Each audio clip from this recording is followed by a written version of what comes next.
Welcome to study go with Zeenat. आज इस video में हम डिस्कस करेंगे आर्टिकल 14 ऑफ इंडियन कॉन्स्टिट्यूशन और रूल ऑफ लॉ का कॉन्सेप्ट। इंडियन कॉन्स्टिट्यूशन की अगर आपको सारी वीडियो चाहिए तो सारी की सारी एक प्लेलिस्ट में मिलेंगी। उस प्लेलिस्ट की लिंक डिस्क्रिप्शन में है, तो एक बार आप डिस्क्रिप्शन ज़रूर चेक कर लेना। इसके अलावा इंडियन कॉन्स्टिट्यूशन का पीडीएफ नोट अवेलेबल है। जिस पीडीएफ से मैं आपको पढ़ा रही हूँ ना, यही वाला पीडीएफ। इस पीडीएफ में ना सारे लैंडमार्क केसेस, रिसेंट केसेस और जो इम्पॉर्टेंट पॉइंट्स होते हैं जो आपके प्रीलिम्स में पूछे जाते हैं वो सारे कवर हैं। और प्री से लेकर मेंस तक का सब कुछ इस पीडीएफ में आपको मिल जाएगा। इसके साथ साथ आपको ना एक एमसीक्यू फाइल भी दी जाएगी, जिससे ना आप पूरा इंडियन कॉन्स्टिट्यूशन ईजिली रिवाइज कर पाए, आप असेस कर पाए कि आपको कितना समझ में आया। तो अगर आपको इस पीडीएफ को परचेस करना है, इस पीडीएफ के बारे में फर्दर डिटेल आपने लेनी है कि इस पीडीएफ में क्या क्या चीज़ें हैं, इसका इंडेक्स वगैरह, तो आप मुझे मेल कीजिए मेरे ईमेल एड्रेस पर, या फिर आप मुझे मेरी टेलीग्राम आईडी पर, जो कि मैंने डिस्क्रिप्शन में डाल दी है, वहाँ पर मैसेज कर सकते हैं। तो चलिए शुरू करते हैं आज का वीडियो। जब हमारा इंडियन कॉन्स्टिट्यूशन बनकर तैयार हुआ था, उस टाइम पर हमारे पास 7 तरह के फंडामेंटल राइट थे। बट राइट टू प्रॉपर्टी, जो कि हमारा फंडामेंटल राइट हुआ करता था कभी, उसको 44th कॉन्स्टिट्यूशन अमेंडमेंट एक्ट के तहत क्या कर दिया गया, लीगल राइट का दर्जा दे दिया गया, और अब वो फंडामेंटल राइट नहीं है। तो अब हमारे पास टोटल 6 तरह के फंडामेंटल राइट है, जिनमें सबसे पहला आता है राइट टू इक्वालिटी। और इक्वालिटी का जो आइडिया है, ये हमें भारतीय संविधान की प्रस्तावना में भी रिफ्लेक्ट होता है। तो जो आपका आर्टिकल 14 है, ये बिल्कुल ब्रॉड सेंस में बात करता है इक्वालिटी की। वहीं जो बाकी आर्टिकल हैं, आर्टिकल 15, 16, 17, 18, ये बात करते हैं इक्वालिटी का जो राइट है उसकी स्पेसिफिक एप्लीकेशन की। यानी कि जो जनरल प्रिंसिपल दिया गया इक्वालिटी का आर्टिकल 14 में, उसी को आगे एक्सटेंड करते हैं स्पेसिफिक सेंस में ये आर्टिकल्स। इस तरह से जो हमारा राइट टू इक्वालिटी है वो फंडामेंटल राइट भी है। इंडियन कॉन्स्टिट्यूशन में उसको फंडामेंटल राइट का दर्जा दिया गया है। वहीं universal declaration of human right में जो आर्टिकल 7 है, उसके तहत ये हमारा एक ह्यूमन राइट भी है। आर्टिकल 14 हमें फंडामेंटल राइट देता है equality before law and equal protection of law का। यानी कि इंडियन टेरिटरी में किसी भी पर्सन का विधि के समक्ष समानता का जो अधिकार है, विधि के इक्वल प्रोटेक्शन का जो राइट है, उसको जो स्टेट हमने आर्टिकल 12 में डिफाइन की थी, वो क्या नहीं करेगी, डिनाई नहीं करेगी। क्योंकि आर्टिकल 14 ये कहता है कि हर एक व्यक्ति इक्वल है बिफोर द लॉ, और हर एक व्यक्ति को इक्वल प्रोटेक्शन प्राप्त है लॉ का with in Indian territory. Equality before law, यहाँ पर बी वर्ड यूज हो रहा है। इससे आपको तुरंत ये चीज ध्यान आ जानी चाहिए कि जो इक्वालिटी बिफोर लॉ का कॉन्सेप्ट है, ये लिया गया है ब्रिटेन से। और इक्वल प्रोटेक्शन ऑफ लॉ, यहाँ पर बी वर्ड यूज नहीं हुआ है, तो इसका मतलब क्या है, ये जो फ्रेज है ये लिया गया है कहाँ से, यूएसए से। और जैसा कि आर्टिकल 14 में वर्ड यूज हुआ है एनी पर्सन, जिसका मतलब है कि आर्टिकल 14 हर एक पर्सन के ऊपर अप्लाई होता है, चाहे वो इंडिया का सिटीजन है, चाहे वो इंडिया का सिटीजन नहीं है। और इस तरह से हम ये कहते हैं कि जो आपका आर्टिकल 14 है वो नेचुरल पर्सन के ऊपर भी अप्लाई होता है, और वो लीगल पर्सन के ऊपर भी अप्लाई होता है। नेचुरल पर्सन मतलब ह्यूमन बीइंग, जिसमें आपका मैन, विमेन, ट्रांसजेंडर, ये सब के सब इंक्लूड होते हैं। और ट्रांसजेंडर को थर्ड जेंडर का दर्जा दिया गया था NALSA versus union of India 2014 के केस में। और ये कहा गया था कि जो सोशल मोरालिटी है वो एज टू एज क्या हो रही है, चेंज हो रही है। वही दूसरी चीज ये है कि आर्टिकल 14 लीगल पर्सन के ऊपर भी अप्लाई होता है, यानी कि कॉर्पोरेशन, कंपनी वगैरह जो होती है उनके ऊपर भी ये अप्लाई होता है। और ये कहा गया था चिरंजीत लाल वर्सेस यूनियन ऑफ इंडिया के केस में।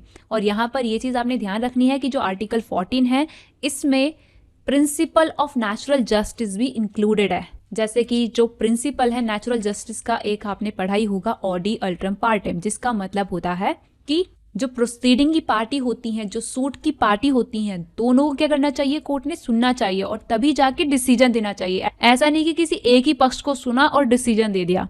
ऑलराइट, तो जो नेचुरल जस्टिस के प्रिंसिपल होते हैं वो कहीं ना कहीं आर्टिकल 14 का पार्ट ही होते हैं। तो ये कुछ इंपॉर्टेंट पॉइंट थे जो आपने ध्यान रखना है। इसके अलावा आगे होता यह है कि जैसे कि आर्टिकल 14 में हमने 2 टर्मिनोलॉजी यूज की थी, एक तो हो गया इक्वालिटी बिफोर लॉ, एक हो गया इक्वल प्रोटेक्शन ऑफ लॉ। तो इसके संबंध में state of West Bengal versus Anwar Ali के केस में ये कहा गया था कि इक्वल प्रोटेक्शन ऑफ लॉ जो है वो इक्वालिटी बिफोर लॉ का एक नेचुरल कॉन्सिक्वेंस है। मतलब ये एक दूसरे से लगभग रिलेटेड है। लेकिन दोनों में डिफरेंस है। डिफरेंस क्या है? जब हम इन दोनों फ्रेज को बारी बारी से डिस्कस करेंगे वो आपको अपने आप ही क्लियर हो जाएगा।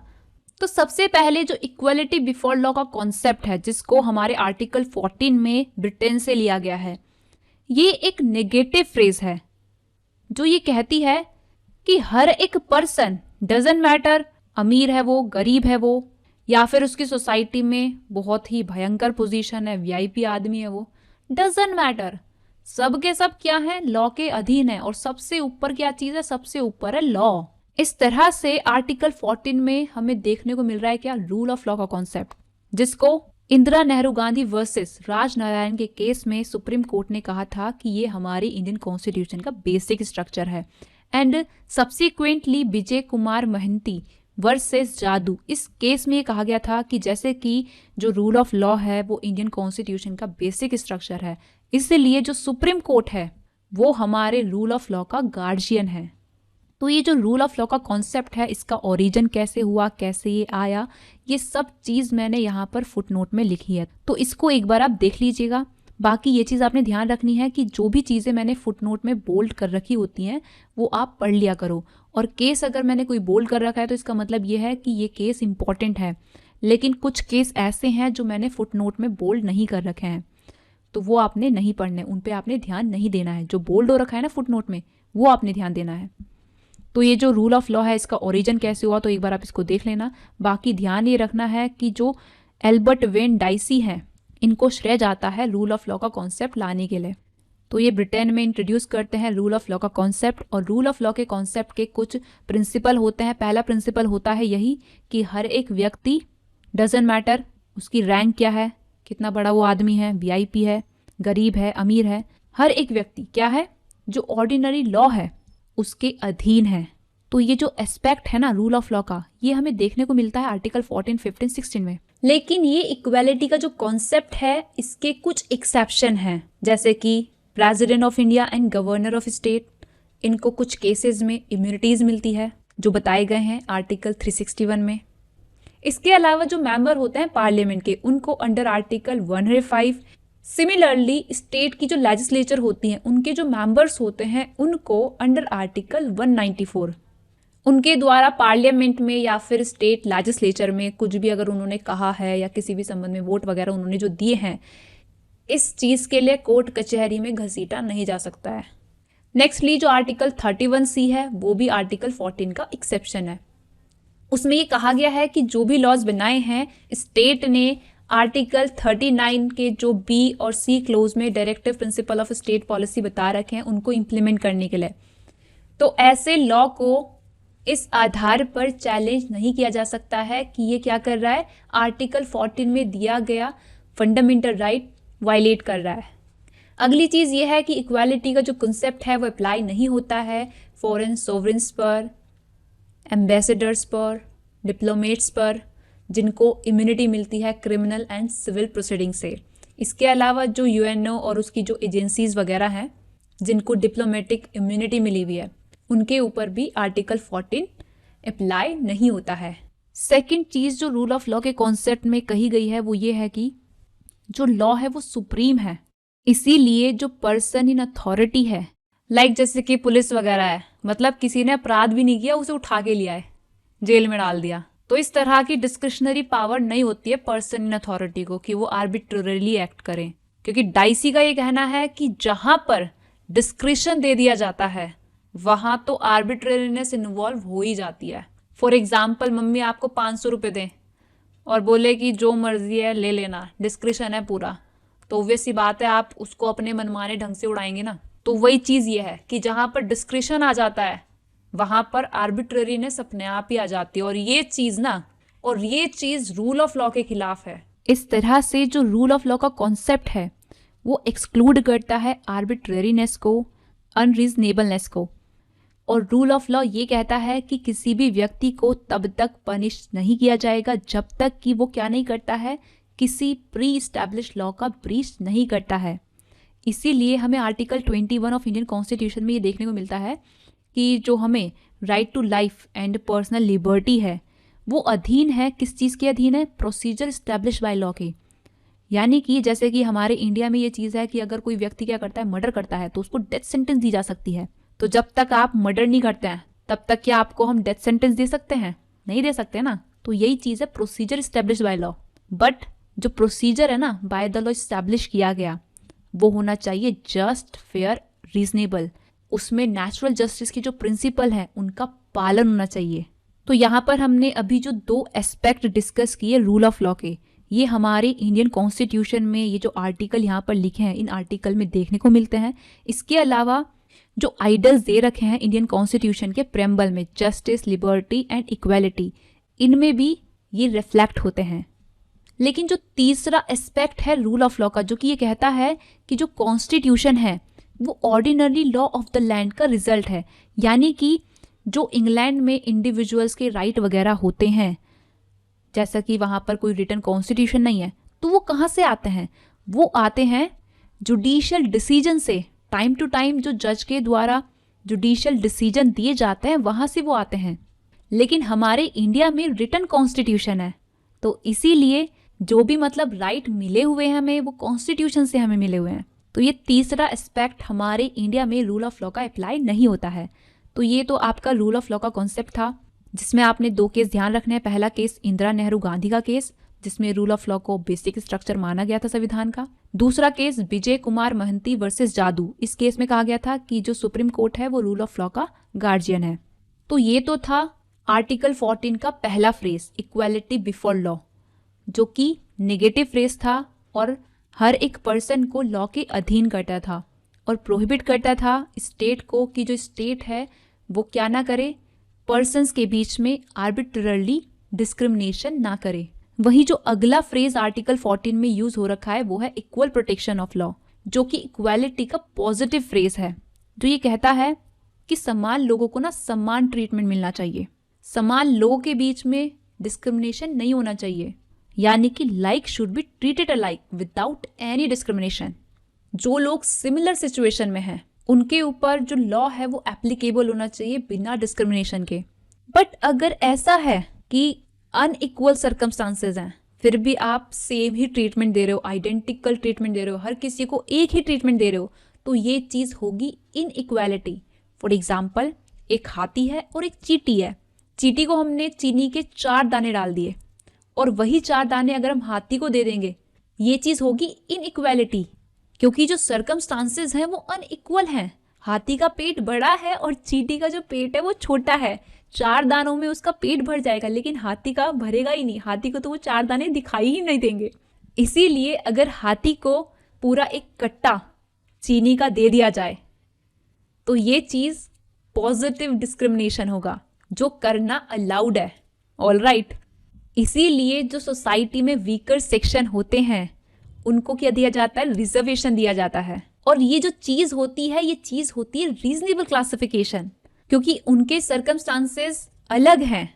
इसीलिए जो लोग समान सर्कमस्टांसेस में हैं उनको समान ट्रीट करो, जो असमान परिस्थितियों में हैं अगर उनको समान रूप से आप ट्रीट करेंगे तो ये चीज़ इनइक्वालिटी होगी, ये चीज़ असमानता होगी।